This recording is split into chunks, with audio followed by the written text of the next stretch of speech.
नमस्कार। आज की तारीख है 24 अप्रैल 2020। डेली फिल्म्स कैप्सूल में आपका स्वागत है। डेली फिल्म्स कैप्सूल में हम इंपॉर्टेंट न्यूज और स्टैटिक पार्ट को ऑब्जेक्टिव क्वेश्चन के माध्यम से डिस्कस करते हैं, जिसका सोर्स होता है द हिंदू न्यूज़पेपर। तो आइए देखते हैं आज कौन कौन से न्यूज इंपॉर्टेंट है। अगर आपकी कोई क्वेरी हो तो आप हमें मेल कर सकते हैं civilservice@gmail.com पे। तो सबसे पहले स्टैटिक पार्ट में पेज 1 से है इंडस्ट्रियल रिलेशन कोड 2019। तो आइए देखते हैं ये न्यूज में क्यों है, इसका थोड़ा बैकग्राउंड डिस्कस करते हैं। देखिए, मोदी गवर्नमेंट के आने के बाद से कुछ ऐसे सेंसिटिव लॉज और एक्ट पे काम करना शुरू किया गया जो काफी डिस्प्यूटेड और काफी टाइम से कंट्रोवर्सी में रहते थे। जैसे कि मैं आपको कुछ एग्जांपल देता हूँ। पहला है जम्मू कश्मीर रिऑर्गेनाइजेशन एक्ट, दूसरा जीएसटी एक्ट, तीसरा लेबर रिफॉर्म। तो ये जो इंडस्ट्रियल रिलेशन कोड 2019 है, ये लेबर रिफॉर्म पे ही बेस्ड कोड है, जिसमें गवर्नमेंट ने क्या किया है, 44 लेबर पे जो लॉज थे उनको मर्ज करके 4 लेबर कोड बनाया है। वो लेबर कोड किस किस पे बेस्ड है, आइए उनको देखते हैं। ये लेबर कोड बेस्ड है वेजेस पे, इंडस्ट्रियल रिलेशंस पे, सोशल सिक्योरिटी पे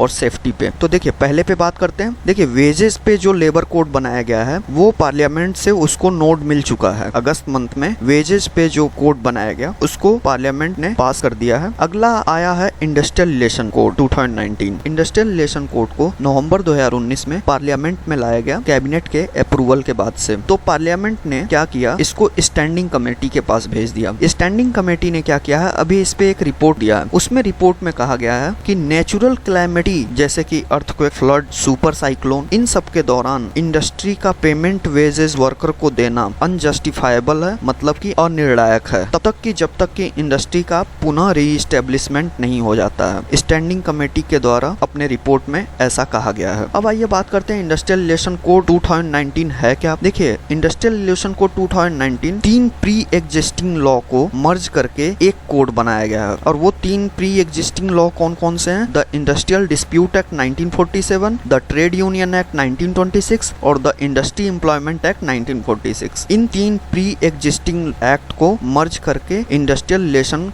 कोड 2019 बनाया गया है। तो पहला हमने डिस्कस किया वेजेस पे, दूसरा इंडस्ट्रियल रिलेशन कोड पे और तीसरा है सोशल सिक्योरिटी और सेफ्टी। तो देखिए, ये सोशल सिक्योरिटी और सेफ्टी का भी जो कोड है ये भी अभी स्टैंडिंग कमेटी के पास है, जिसमें स्टैंडिंग कमेटी ने अपना रिपोर्ट प्रस्तुत नहीं किया है पार्लियामेंट में। जैसे ही ये चारों लेबर कोड बन के तैयार हो जाएंगे और पार्लियामेंट से इनको नोट मिल जाएगा, फिर ये लेबर रिफॉर्म एक्ट बन के आएंगे पार्लियामेंट से और फिर प्रेसिडेंट के पास जाएंगे असेंट के लिए, और प्रेसिडेंट से असेंट मिलते ही ये एक्ट बन जाएंगे। ठीक है, तो ये हमने डिस्कस किया इंडस्ट्रियल रिलेशन कोड 2019। अगला है डियरनेस अलाउंस। देखिए, डियरनेस अलाउंस अभी न्यूज में इसलिए है क्योंकि गवर्नमेंट ने क्या किया, जनवरी से लेके जून तक के लिए सारे सेंट्रल गवर्नमेंट के एम्प्लॉय के डियरनेस अलाउंस को रोक दिया है। तो इसलिए डियरनेस अलाउंस न्यूज में है। डियरनेस अलाउंस को हिंदी में बोलते हैं महंगाई भत्ता। तो ये जैसे जैसे महंगाई बढ़ती जाती है, इन्फ्लेशन बढ़ता है, उस हिसाब से इस अलाउंस में बढ़ोतरी भी होती रहती है। टाइम टाइम पे गवर्नमेंट इसको रिव्यू भी करती रहती है। ये न्यूज में आप इसको पढ़ सकते हैं किसी भी ऑथेंटिक सोर्स से इसके बारे में। अगला है सोशल और इकोनॉमिक डिस्क्रिमिनेशन। कि ये अभी न्यूज में इसलिए है क्योंकि कुछ रिटायर्ड ब्यूरोक्रेट्स ने अभी सेंटर को एक चिट्ठी लिखा है। उस चिट्ठी में कहा गया है कि इंडिया में कुछ जगहों पे सोशल और इकोनॉमिक डिस्क्रिमिनेशन देखने को मिल रहा है, स्पेशली माइनॉरिटीज में, और माइनॉरिटीज के ही एक पर्टिकुलर कम्युनिटी में जो कि मुस्लिम कम्युनिटी है। तो मुस्लिम कम्युनिटी में डिस्क्रिमिनेशन देखने को मिल रहा है बाकी लोगों के द्वारा, और ये डिस्क्रिमिनेशन इंडिया के लिए काफी हार्मफुल है। इंडिया के इंटरनल सिक्योरिटी के लिए और इंडिया के सोशल रिफॉर्म के लिए भी ये काफी हार्मफुल है। तो ऐसा जो रिटायर्ड ब्यूरोक्रेट्स हैं वो अपनी चिट्ठी में गवर्नमेंट को, सेंट्रल गवर्नमेंट को लिख के भेजे हैं। तो इसलिए सोशल और इकोनॉमिक डिस्क्रिमिनेशन अभी न्यूज में है। देखिए, आर्टिकल 15 भी वो रिलीजन बेस्ड डिस्क्रिमिनेशन को निगेट करता है या उसको प्रिवेंट करता है। तो ऐसा होना भी नहीं चाहिए हमारी कंट्री में कि किसी एक पर्टिकुलर कम्युनिटी के लिए इकोनॉमिकल उनको डिस्क्रिमिनेट किया जाए या सोशली उनको डिस्क्रिमिनेट किया जाए। तो हमारा कॉन्स्टिट्यूशन भी इसको प्रिवेंट करता है। इसलिए ये न्यूज में आर्टिकल 15 आप इसके बैकग्राउंड में पढ़ सकते हैं। अगला है पेज 5 से देवानहल्ली चाकोटा। देखिए, देवानहल्ली चाकोटा एक सिट्रस फ्रूट है, कर्नाटका का काफी फेमस फ्रूट है। इसको जीआई टैग भी मिला हुआ है। तो इसलिए ये न्यूज में देवानहल्ली चाकोटा जीआई टैग के बारे में आप पढ़ सकते हैं। ठीक है, बैकग्राउंड में। तो ये न्यूज में। अगला है पेज 8 से high court and chief justice of high court. ये high court and chief justice of high court अभी न्यूज में इसलिए है क्योंकि बॉम्बे, उड़ीसा और मेघालय के हाई कोर्ट में अगले चीफ जस्टिस को नियुक्त किया गया है। तो इसलिए ये न्यूज में है। देखिए, आर्टिकल 217 चीफ जस्टिस के अपॉइंटमेंट के बारे में बात करता है। तो आप आर्टिकल 217 को पढ़ सकते हैं किसी भी ऑथेंटिक सोर्स से। अगला है इंडिया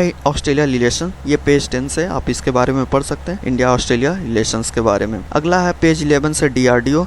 देखिए, डीआरडीओ अभी न्यूज में इसलिए है क्योंकि डीआरडीओ और ईएसआईसी हॉस्पिटल ने मिलके मोबाइल वायरोलॉजी ऐप बनाया है जो कि कोविड-19 के टेस्टिंग और डायग्नोसिस में मदद करेगा। तो इसलिए न्यूज में है, तो डीआरडीओ के बारे में आप पढ़ सकते हैं। पेज 15 से है टीएलटीआरओ 2.0। देखिए टीएलटीआरओ आरबीआई द्वारा लॉन्च किया गया है। टीएलटीआरओ को हम पहले भी डिस्कस कर चुके हैं। जो फर्स्ट वर्जन था टीएलटीआरओ का, उसको काफी अच्छा रिस्पॉन्स मिला था बैंकों के द्वारा। अभी टीएलटीआरओ 2.0 एनबीएफसी के लिए लॉन्च किया गया आरबीआई के द्वारा, तो इतना अच्छा रिस्पॉन्स नहीं मिला, इसलिए टीएलटीआरओ न्यूज में, तो इसको आप पढ़ सकते हैं किसी भी ऑथेंटिक सोर्स से। अगला है पेज 16 से इसरो गगनयान मिशन। देखिए इसरो गगनयान मिशन अभी न्यूज में इसलिए है क्योंकि इसरो ने टेक्नोलॉजी प्रपोजल मांगा है अलग अलग कंपनियों से, ताकि स्पेस में कैसे फूड, मेडिसिन, रहन सहन और लाइफ सपोर्ट को बेहतर किया जा सके और टेक्नोलॉजिकली उसको बढ़िया बनाया जा सके, ताकि हमारा गगनयान मिशन सफल हो सके। देखिए गगनयान मिशन 2022 में स्केल किया गया है, उसको शायद 2022 में इसको प्रक्षेपित किया जाएगा और ये स्पेस के लोअर ऑर्बिट में चक्कर काटेगा 3 से 7 दिनों के लिए, ऐसा इसरो ने नोटिफाई किया था। इस प्रोजेक्ट की कॉस्ट लगभग 10,000 करोड़ है, काफी महंगा प्रोजेक्ट है ये इसरो का। और ये मैन मिशन रहेगा, स्पेशली इसमें 3 पायलट होंगे और ये पायलट ऑलरेडी रशिया के Yuri Gagarin space research centre में अभी ट्रेनिंग भी ले रहे हैं, इसलिए इसरो गगनयान मिशन अभी न्यूज में है। आप इसको पढ़ भी सकते हैं इसरो गगनयान मिशन के बारे में किसी भी ऑथेंटिक सोर्स से। तो ये रहे आज के स्टैटिक पार्ट, जिनको आप किसी भी ऑथेंटिक सोर्स से पढ़ सकते हैं। आइए आगे देखते हैं। आगे है एडिटोरियल। एडिटोरियल माजा में 3 एडिटोरियल इंपॉर्टेंट है, इनको आप पढ़ सकते हैं। रैपिड फेल्योर्स, देखिए ये एंटीबॉडी टेस्टिंग के फेल्योर के बारे में इस आर्टिकल में बात की जा रही है। दूसरा है प्रोटेक्शन फॉर प्रोटेक्टर्स। देखिए ये आर्टिकल बात कर रहा है कि जो अभी एपिडेमिक एक्ट 1897 के तहत प्रेसिडेंट ने जो ऑर्डिनेंस पास किया है उसके बारे में प्रोटेक्शन के लिए बात की जा रही है, जो हेल्थ केयर और मेडिकल स्टाफ है उनके प्रोटेक्शन के बारे में इस आर्टिकल में बात की जा रही है। अगला है fishing in troubled water during in pandemic. देखिए ये साउथ चाइना सी के बारे में आर्टिकल है पूरा, तो इसको भी आप पढ़ सकते हैं। आगे चलते हैं। आगे है ऑब्जेक्टिव क्वेश्चन। ऑब्जेक्टिव क्वेश्चन में पहला है with the reference to the industrial relation code 2019 consider the following statement. पहला है the industrial relation code 2019 is an amalgamation of 3 laws, the industrial dispute act 1947, the industrial trade union act 1926 and the industrial employment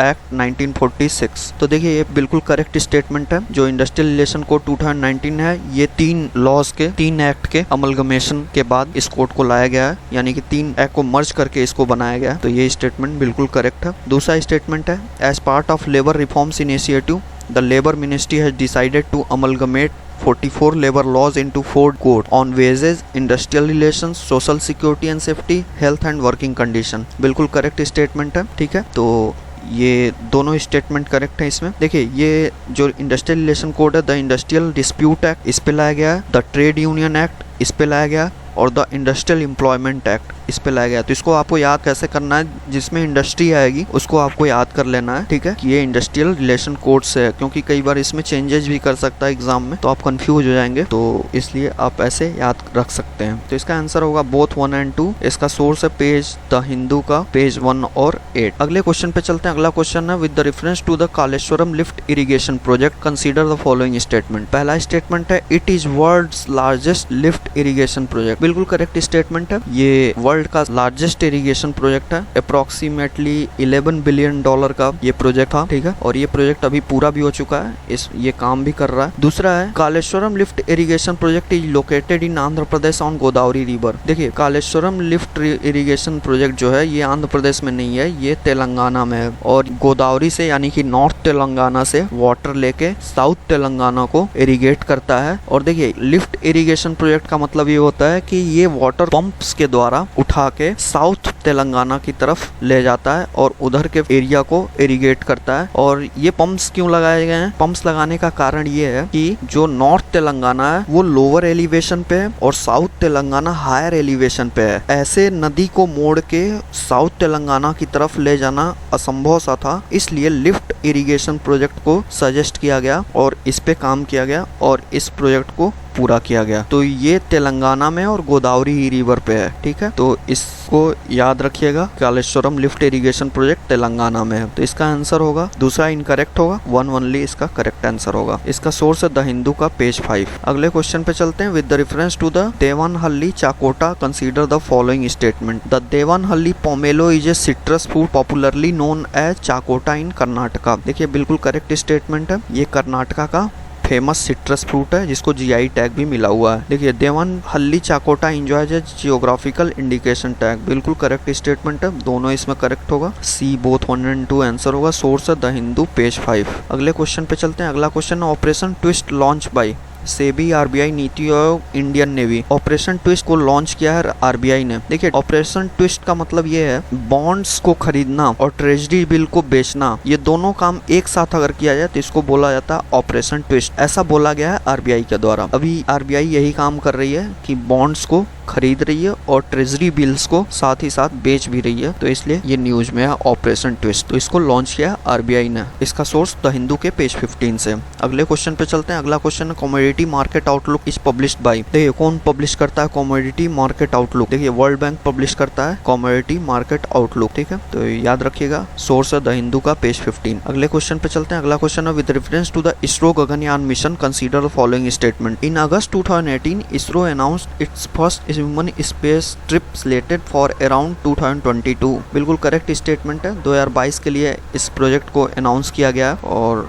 संभावना है कि पूरा भी कर लेगी इसरो, ऐसा हम होप करते हैं। तो इसका करेक्ट स्टेटमेंट है आज के द हिंदू के पेज 5 से है ये। दूसरा है ISRO plan to send 3 astronaut to distance of 400 kilometre in space in a special space aircraft. They will circle earth over 3 to 7 days। देखिए दूसरा स्टेटमेंट भी बिल्कुल करेक्ट है। इसरो ने ऐसा प्लान किया कि 3 पायलट्स को ये भेजेंगे, 3 एस्ट्रोनॉट पायलट्स को ये स्पेस में भेजेंगे और वो 400 किलोमीटर के लोअर अर्थ ऑर्बिट में पूरे अर्थ के अराउंड सर्किल में 3 से 7 दिन तक रहेंगे। तो इसमें दोनों स्टेटमेंट करेक्ट है, तो आंसर होगा सी बोथ 1 and 2। सोर्स है द हिंदू पेज 5। तो थैंक यू।